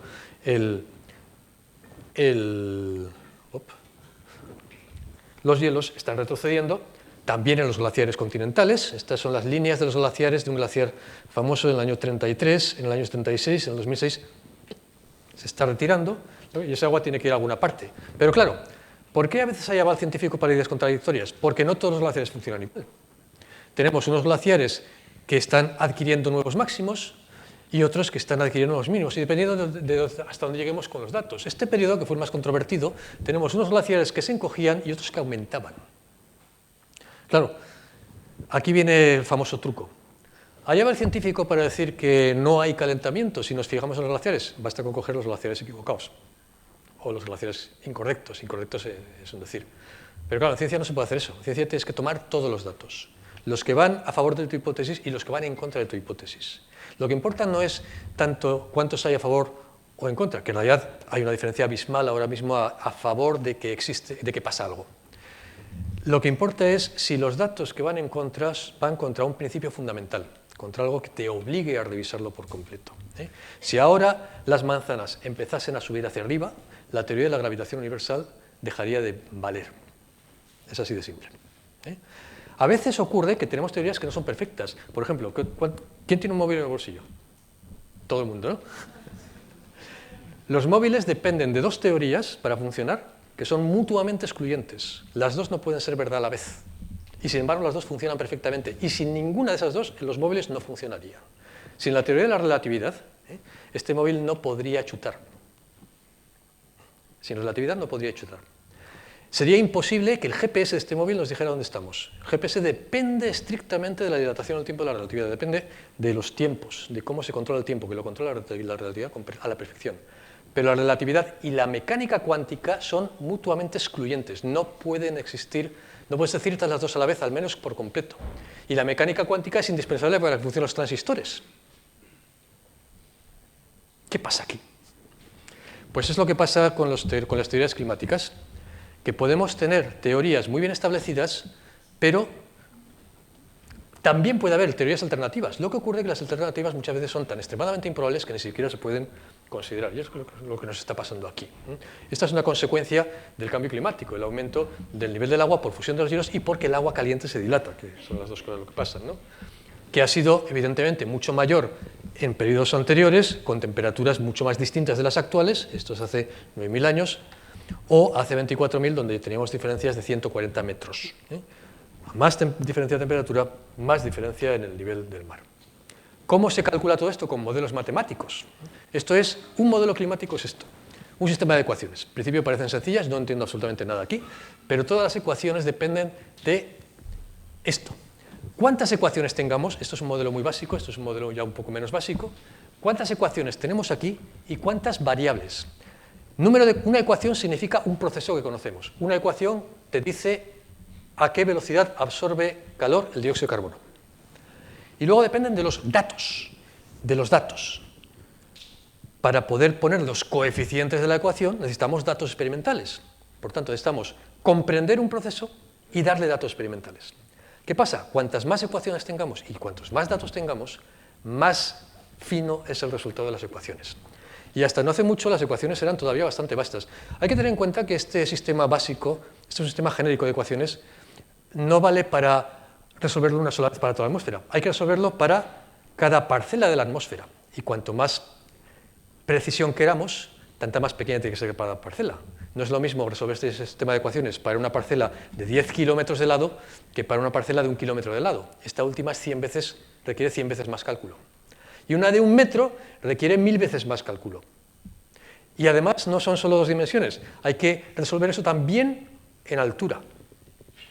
Con lo cual hablamos de cubos. Multiplicamos el problema ya, entonces vamos al cuadrado. Al cubo, mejor dicho. Y todavía más, hay una cuarta dimensión, el tiempo. Tenemos que resolver las ecuaciones ahora, y el mes pasado, y el anterior, y proyectar al siguiente, y al siguiente, y al siguiente. Es decir, que la complejidad del problema crece con la cuarta potencia de lo que sepamos. Claro, ¿quién resuelve esto? Pues superordenadores bastante gordos, muy gordos. Con esos resultados es con lo que se hacen los pronósticos. Y los pronósticos tienen una incertidumbre. Los pronósticos respecto a qué causa el efecto invernadero, las ideas generales están perfectamente claras y hay un consenso ya muy bueno, de más del 97%. En lo que variamos es en la incertidumbre. ¿A qué se deben estas incertidumbres? A que no tenemos suficientes ecuaciones o no tenemos suficientes datos. ¿Vale? Pero conforme más datos tenemos, más se va ajustando los resultados de lo que va a pasar y tanto menos la incertidumbre. Y lo que ha pasado en los últimos 6 años es que la incertidumbre que teníamos era lo bastante grande como para incluir los modelos alternativos, los modelos que sabemos ahora que no funcionan, pero en los últimos 6 años esa incertidumbre se ha ido encogiendo cada vez más. Y ahora ya no tenemos ningún modelo razonable que tenga el nivel de incertidumbre que tenía antes y ningún modelo razonable con poca incertidumbre que te pronostique que no está pasando algo con el clima. Todos los modelos pronostican que está pasando algo, con variaciones entre unos y otros. Por ejemplo, es un modelo raro. Y algunos otros que empiezan aquí y acaban aquí. Pero la inmensa mayoría van todos ya en la misma dirección. Y repito, conforme pasa el tiempo, tenemos cada vez menos incertidumbres. ¿Hay observaciones que lo avalen? Por supuesto, muchas. ¿Y por qué empezó esto? Pues porque, repito, cada vez que metemos una ecuación nueva, aprendemos algo. Por ejemplo, ahora sabemos que esto empezó hace 6.000 años. Ni siquiera con Arrhenius, que fue el primero que descubrió o describió que el dióxido de carbono y la temperatura estaban relacionados, aquel famoso Savante Arrhenius, el genio de 1869. Hoy sabemos que la agricultura es en parte culpable. ¿Por qué? Porque nos introduce un nuevo gas, que es el metano. La agricultura y la ganadería. Y el metano es 23 veces más potente que el CO2. La tendencia natural por los ciclos de Milankovitch hubiera sido a tener una glaciación. Yo cuando era pequeño teníamos miedo a la glaciación, había miedo cuando yo tenía 11 años, porque te decían, es que viene una glaciación. Y decían, tenemos que comprar abrigos muy gordos. Pero no, la agricultura ha hecho esto. ¿Cómo? Cambiando la superficie del terreno y generando también metano. ¿Es entonces bueno el metano? No, porque un exceso de temperatura, como el que tenemos ahí arriba, puede producir una caída catastrófica. ¿Por qué? Por ejemplo, una de las teorías muy poco refinadas ahora mismo y probablemente errónea, pero que está ahí todavía, es un cambio importante en la corriente termolina profunda. El metano, igual que pasaba antes con el dióxido de carbono, está subiendo. Y está subiendo porque además hay unas cuantas fuentes de metano que están bloqueadas, como por ejemplo el hielo permanente que se está fundiendo, el permafrost, el suelo permanentemente congelado. Ese metano se está liberando a la atmósfera cada vez más. Se libera a la atmósfera y sigue subiendo y eso pues, es un fenómeno de realimentación positiva. Otro factor que no considerábamos era el que causaba la lluvia ácida.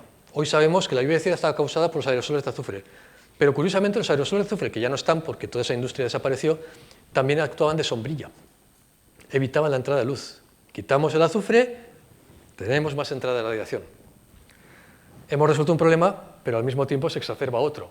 Los volcanes en el norte, me hizo polvo, me dejó completamente tirado en un viaje. Este es el famoso volcán islandés, que obligó a parar el tráfico aéreo. Por cierto, el tráfico aéreo es muy interesante porque todas estas estelas, que son de vapor de agua, enfrían la atmósfera.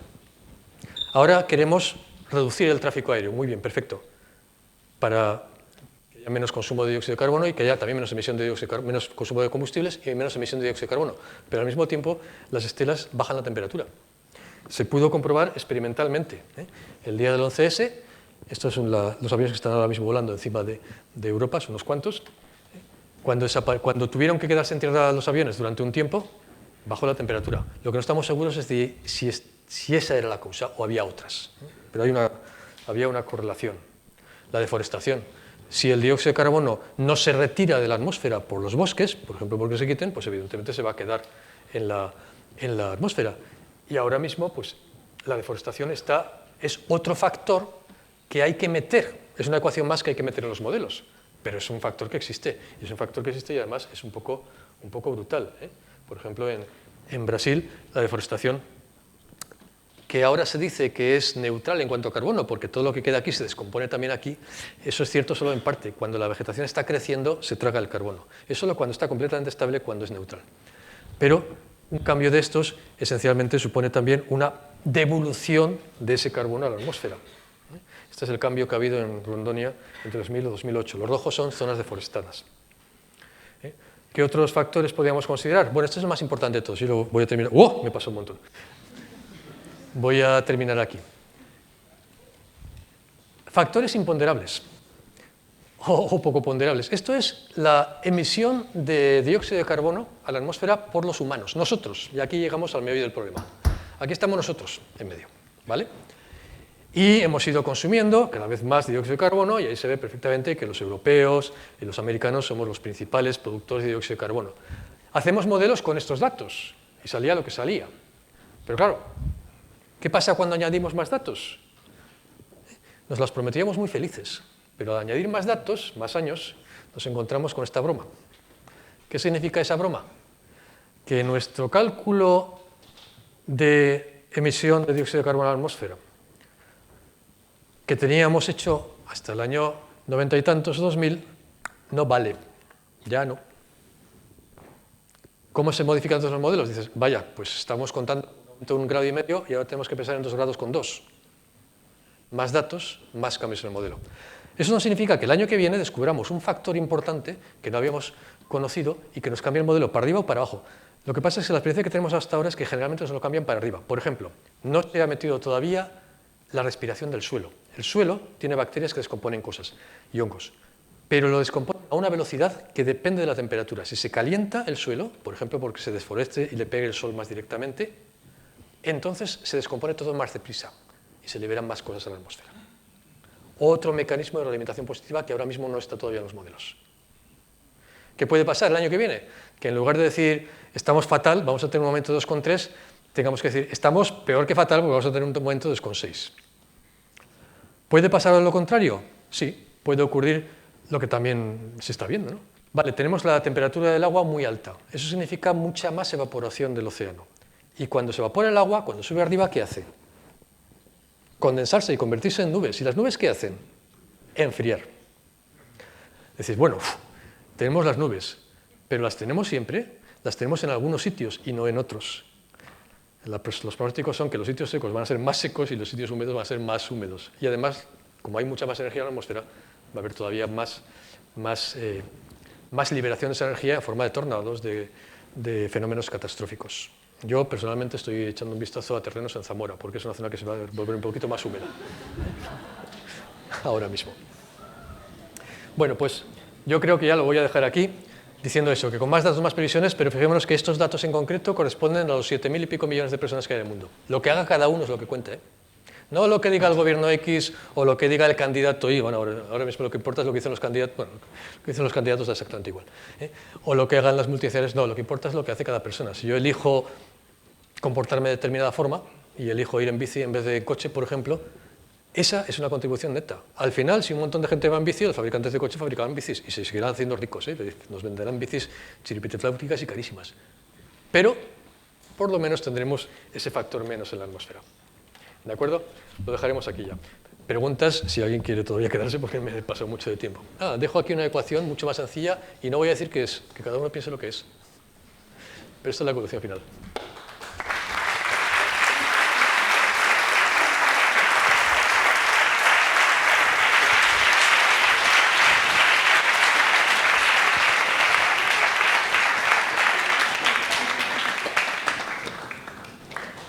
Cualquier pregunta, esta es la cuestión.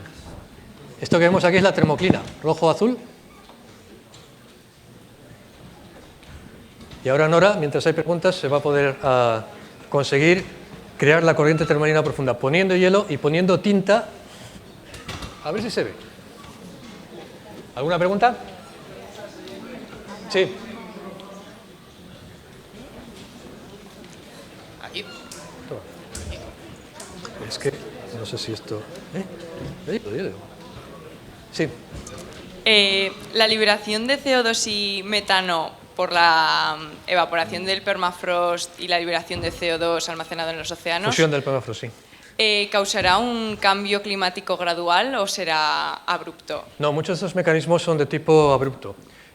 Aunque la mayoría de los modelos en realidad están dando márgenes de decenas o de cientos de años, en ocasiones hay todos los sistemas que están cercanos al equilibrio, y hay muchos de esos que están cercanos al equilibrio, pueden caerse de golpe. Había una teoría, ahora ya desmantelada, pero bueno, tenía su historia, que hablaba de los famosos hidratos de metano que están en el fondo del talud continental. Está en un equilibrio bastante inestable.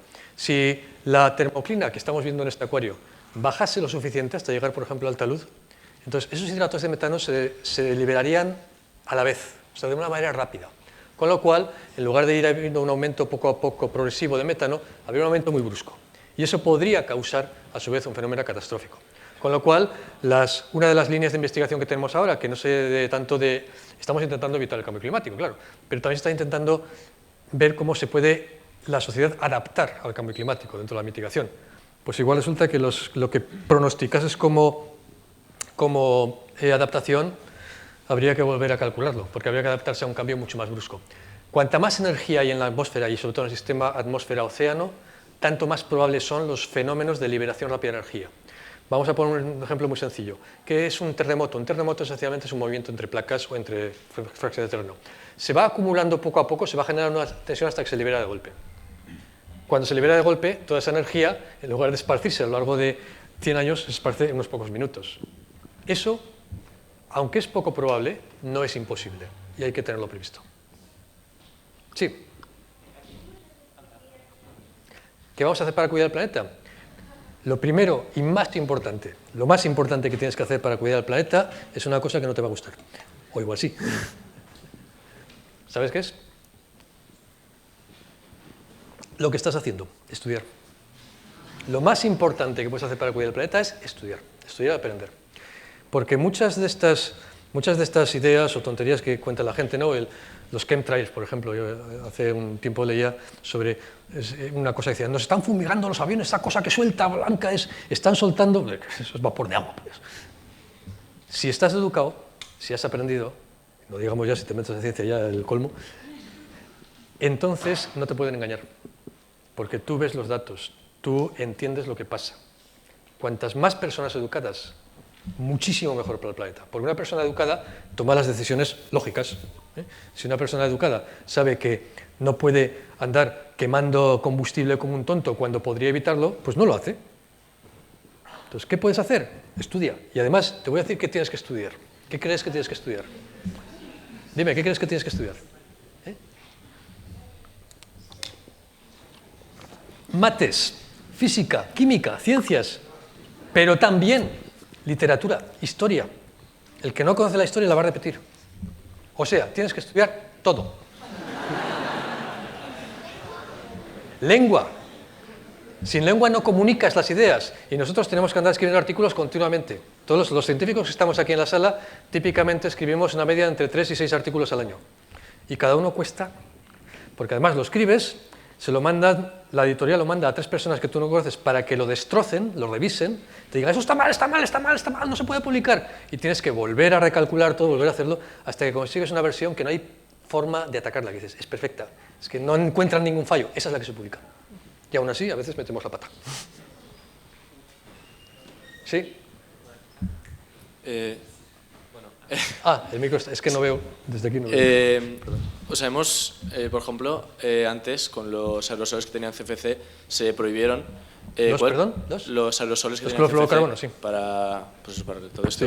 Sí. ¿Cuáles podrían ser algunas de las soluciones que podemos hacer nosotros en nuestro día a día? Como he dicho antes, son elecciones. Nosotros hacemos continuamente elecciones. La lección más importante es pensar en las consecuencias de lo que hacemos, las consecuencias directas y las consecuencias ocultas. Yo antes me he traído un melocotón que he pillado en casa. Sé de dónde vienen, porque no sé dónde los compramos. Pero tú tienes en casa una fruta y dices, ¿realmente aquí se cultivan papayas? No, igual no. Entonces, ¿por qué quiero comer papayas todo el año? Para comerse esa papaya, pues he tenido que venir en un barco desde algún sitio. No digo que haya que suprimir el comercio en barcos, ni mucho menos. Pero bueno, ¿seguro que tenemos que comer naranjas el 21 de diciembre y el 21 de julio a la vez? Caray, cambia de fruta, que hay frutas muy ricas y que tienes por aquí cerca. Es decir, cada decisión que tomas, no hace falta montar una ONG para obligar a todo el mundo a bajarse del coche y subirse al siguiente autobús, pero sí puedes convencer o explicar a las personas de que, bueno, a ver, piénsalo, este coche te va a costar 14.000 euros, vas a hacerle de 50.000 kilómetros, ¿a cuánto sale el kilómetro? ¿No sería mucho más sencillo que el día que necesitas hacer un viaje largo lo alquilases, por ejemplo, y te amoldases el autobús? Hay muchas elecciones diarias que podemos hacer en lo que compramos, lo que hacemos, lo que comemos y en general la actitud que tenemos ante la vida. Pues la tuya no cuenta, pero la de 7.000 millones sí. Sí. Muchas gracias. Un problema que creo que hay a la hora de difundir todo esto es la simplificación que a veces se hace en los medios, ¿no? Entonces se dice mucho que, por ejemplo, ¿no?, que va a subir el nivel del mar porque se van a fundir los casquetes polares. Claro, con un poco de principio de Arquímedes sabes que si se funden los casquetes polares el nivel del mar sigue igual, no es cuestión Así es. ¿no? Un hielo se derrite y el nivel en un vaso y el vaso sigue igual, ¿no? El hielo ártico no hace nada, el problema es el hielo de los glaciares, que está encima del nivel del mar o está fuera. El hielo ártico nunca es un problema y no se tiene en cuenta las ecuaciones para nada. El hielo del PAC. El hielo que nos preocupa es el de Groenlandia, 2 kilómetros de espesor de hielo, el de la Antártida y el de todos los glaciares. Y el hielo es una parte de la ecuación, luego hay otra parte. El agua se está dilatando. La dilatación térmica, puramente térmica de las capas superiores de agua ya supone unos 9 centímetros ahora mismo.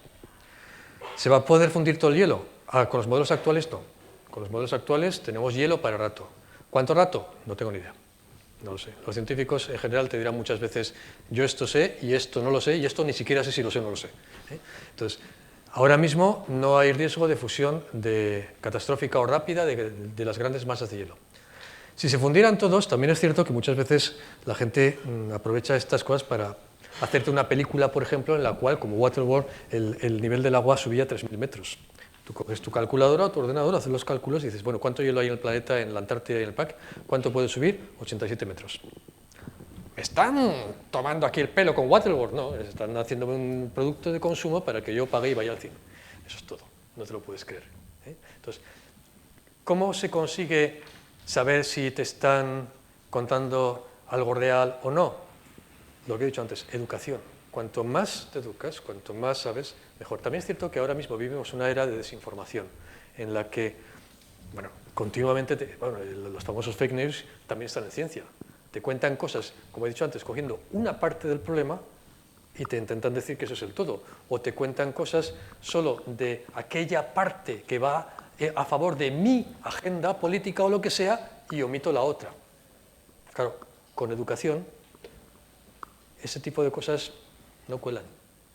Y cuanta más educación haya en la gente, digamos, más cultura en general haya, mucho más difícil es que a alguien le puedan tomar el pelo. Para mí, en serio, educación es crítico. Educación científica de las personas es fundamental. Científica y humanista, los dos. No se puede hacer la una sin la otra. ¿Sí? Creo que por ahí todos están. ¿Solo hay micro? Por cierto, estamos a oscuras, voy a hacer la luz. Y aquí también yo. Perdón, me he equivocado.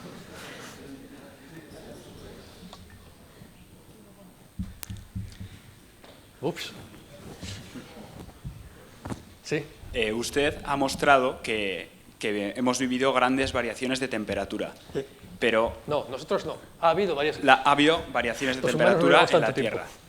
Pero, ¿cuál sería la temperatura ideal? ¿Ideal? ¿Para quién? ¿Para mí o para mi mujer? Para la vida humana. Los humanos nos estamos adaptando tenemos un rango de adaptación bastante grande. A ver, voy a explicarte de una manera muy simple. ¿Hay gente en Nairobi? Sí. ¿Hay gente en Oslo? También. ¿Cuál es la diferencia de temperatura media entre Nairobi y Oslo? Los humanos somos muy adaptables, inventamos la ropa. El neandertalensis estaba adaptado, era final del glaciar, estaba adaptado a temperatura mucho más fría. Una de las teorías que hay es que el neandertalensis desapareció porque se murió de calor. ¿Cuál es la temperatura idónea nuestra? Ahora mismo, tecnológicamente, básicamente la que queramos. Pero, ¿es eso bueno en general? Tenemos que comer plátanos, tenemos que comer judías verdes, tenemos que comer zanahorias. Eso es lo que cuenta. Lo que cuenta es todo nuestro sistema productivo, todo nuestro sistema de mantenimiento, lo que llamamos los servicios de los ecosistemas.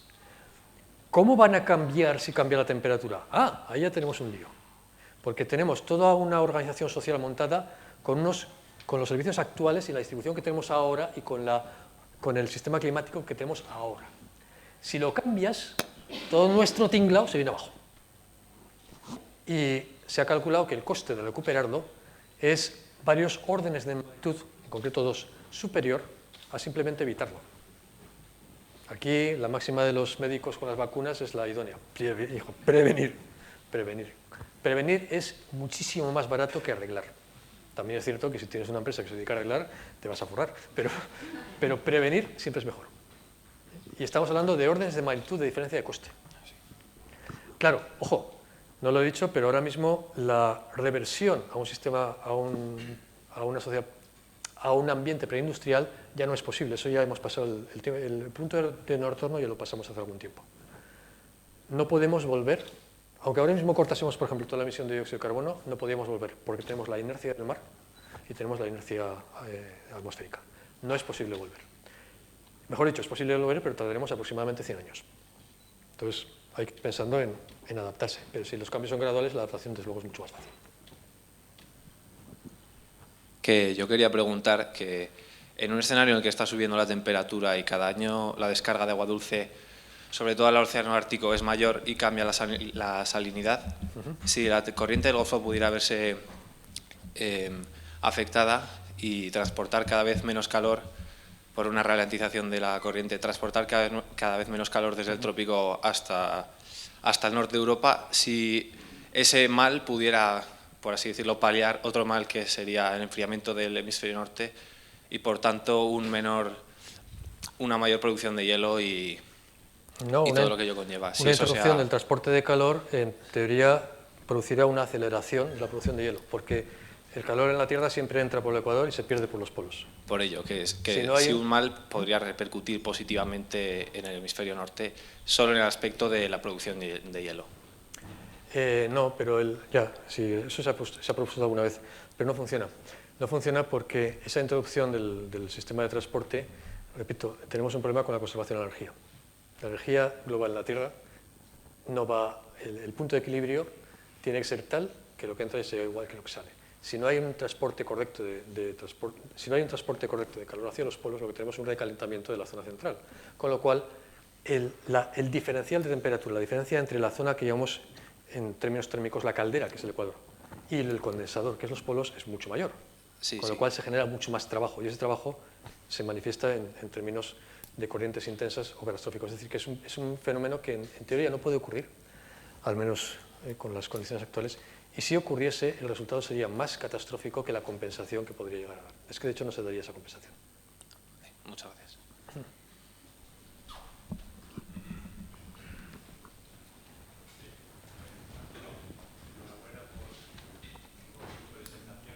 Gracias.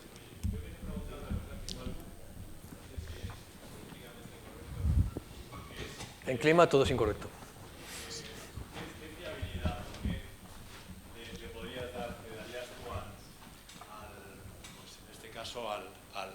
Al IPCC, ¿no? En cuestión de cuando comenta que realmente el 95% es culpa de los humanos, de este calentamiento, de esta modificación del cambio climático, ¿no? El IPCC está nutrido de muchos científicos y el consenso entre ellos es bastante homogéneo.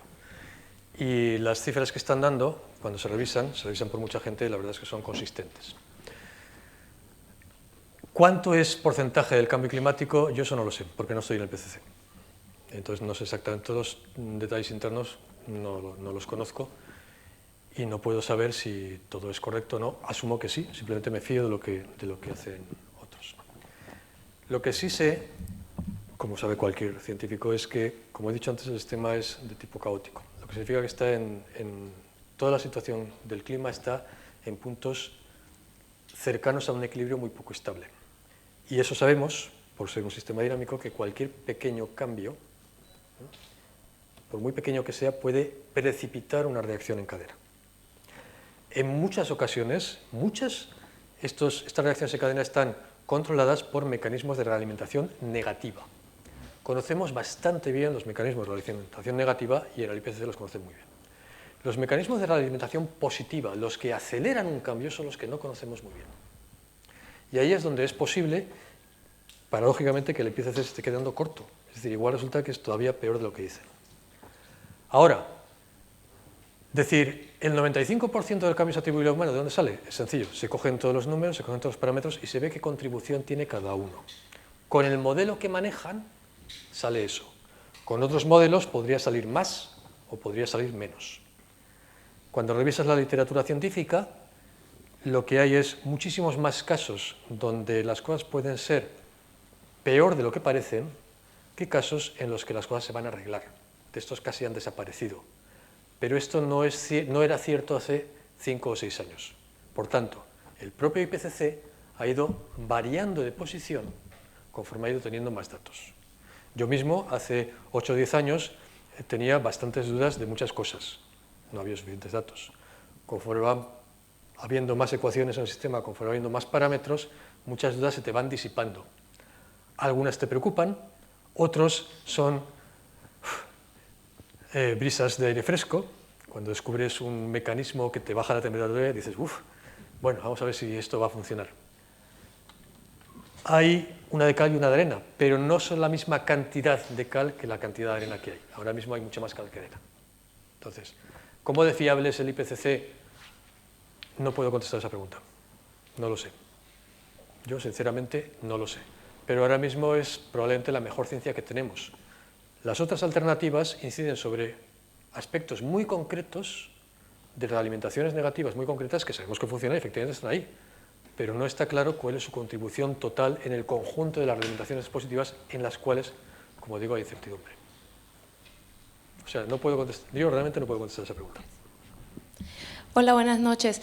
Yo quisiera preguntarle si tiene algún recurso que nos pueda recomendar para que nosotros podamos recomendarle a nuestros amigos o familia que no creen en el cambio climático bajo los argumentos de que siempre han habido cambios climáticos en el pasado y la humanidad ha logrado salir adelante a pesar de ello, o que las predicciones que se hicieron en el pasado no se llegaron a cumplir. Y entonces hoy en día es una campaña de la izquierda para acabar con las empresas capitalistas, qué sé yo.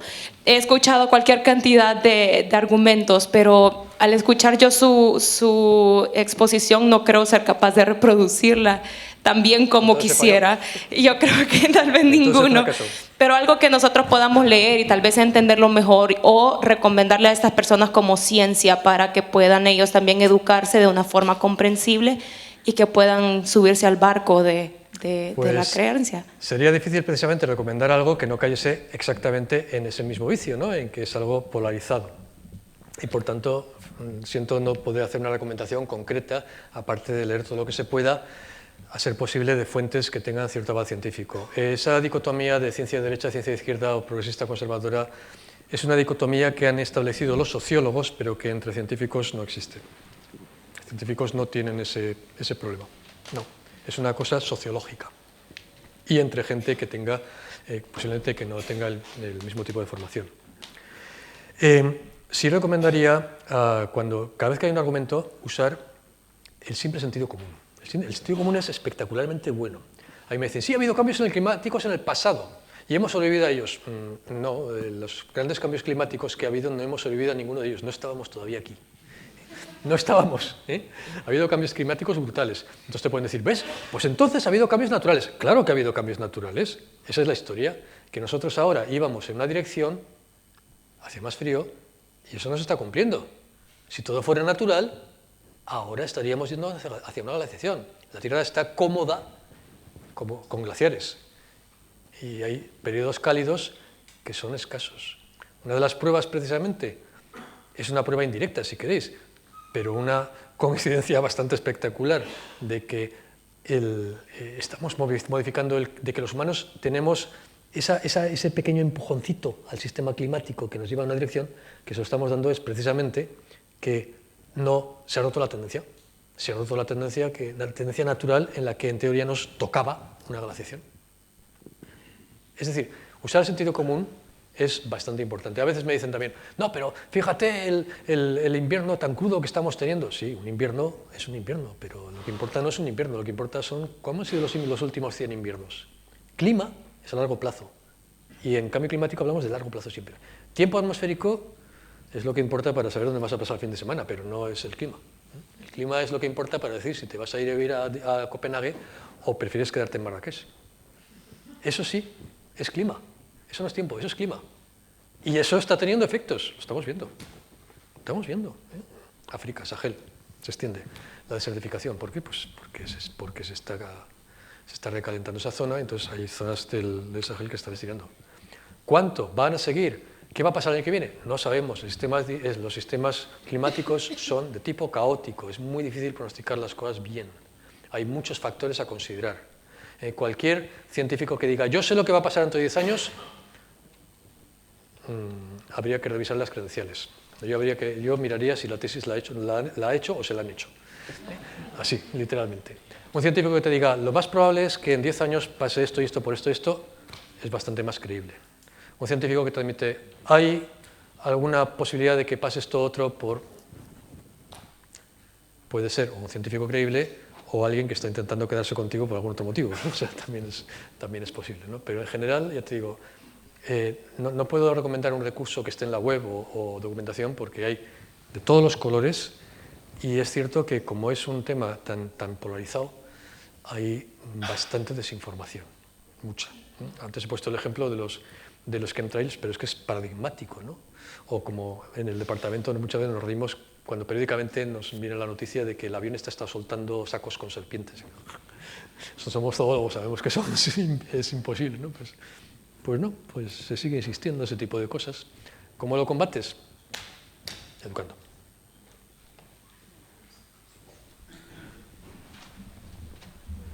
Sí.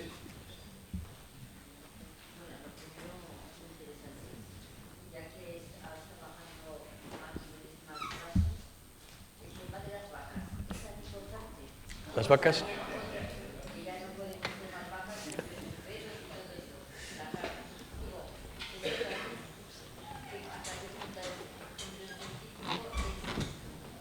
Hay una base científica. Pues como pasaba antes, hay una base científica y luego ha habido agarres y exageraciones, ¿no? Entonces, ¿se puede uno comer una vaca? Sí. ¿Se pueden criar? Sí. ¿Se puede criar ganado? Sí. ¿Se debe criar ganado intensivo en grandes cantidades? Es poco rentable ambientalmente. ¿Por qué? Pues porque volvemos otra vez siempre a las leyes físicas. La energía viene del sol, llega a la hierba crece, y tú puedes comerte la hierba o esperar que se la coma una vaca y comerte la vaca. Te estás comiendo la energía del sol exactamente igual, solo que ha pasado primero por la hierba y por la vaca. ¿Cuál es la diferencia? La diferencia es que la vaca, como toda máquina, y la hierba, como toda máquina, tiene un rendimiento, es decir, le entra esta cantidad de energía y puede producir esto. Igual que la hierba le entra esta cantidad de luz y puede producir esto. En concreto, el rendimiento de la hierba, vamos a decirlo así, es del 0,5%. O sea que el 99,5% de la energía que llega a la hierba se desperdicia. La vaca aprovecha mucho más. La vaca aprovecha muchísimo más. Y la oveja mucho más que la vaca, por cierto. Pero es con respecto a la hierba. Si contamos la oveja o la vaca con respecto al sol, aprovecha más, pero de ese 0,5%. Por tanto, si nos comemos vaca, necesitamos mucha más superficie. ¿Necesitamos qué? Mucha más hierba para dar de comer a esa vaca. Necesitamos esta hierba para producir, bueno, esta cantidad es un poco más, en realidad es una hectárea y media. Necesitamos, en condiciones ideales, con 700 metros cuadrados podríamos vivir. Bueno, necesitamos esta cantidad de hierba para comer pan y sobrevivir. Si en lugar de comer pan comemos vaca, tenemos que multiplicar esto por 5. ¿De acuerdo? Entonces, claro, nos encontramos con que el planeta no es un disco, como dicen algunos, ¿no? Pero vas a llegar a un borde, que es cuando has dado la vuelta completa, ¿no? Y se te ha acabado el planeta. Entonces el planeta se está, digamos, en ese sentido acabando. Entonces, ¿se puede hacer algo para el planeta con la comida? En realidad sí, ¿eh? Podemos sencillamente pensar, ¿de verdad necesito comer filete todos los días? Yo de pequeño no quería porque no me gustaba la carne, me obligaban a comer. Ahora me gusta la carne y como menos porque no quiero, pero es así. O sea, ¿podemos hacer algo? Sí, claro. Normalmente cuanto más bajo te alimentas, generalmente mejor, pero no es lo único que puedes hacer.